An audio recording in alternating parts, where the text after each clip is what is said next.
Bahrain saint Peter's Yakobaya സുറിയാനി പള്ളിയുടെ നേതൃത്വത്തിൽ ദുഃഖവെള്ളി ശുശ്രൂഷ നടന്നു.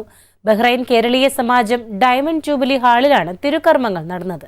യാക്കോബായ സുറിയാനി സഭയുടെ മുൻ വൈദിക ട്രസ്റ്റിയും ഇടവക വികാരിയുമായ വട്ടവേലിൽ സ്ലീബ പോൾ കോറെപ്പിസ്കോപ്പ നേതൃത്വം നൽകി. നെടുമ്പാശ്ശേരി സെന്റ് ജോർജ് യാക്കോബായ പള്ളി വികാരി ഫാദർ വർഗീസ് പാലയും ഡീക്കൻ മാത്യൂസ് ചെറിയാൻ എന്നിവർ സഹകാർമ്മികരായി. ബഹ്റൈന്റെ വിവിധ പ്രദേശങ്ങളിൽ നിന്നും 1500ഓളം വിശ്വാസികൾ ദുഃഖവെള്ളി ശുശ്രൂഷയിൽ പങ്കെടുത്തു.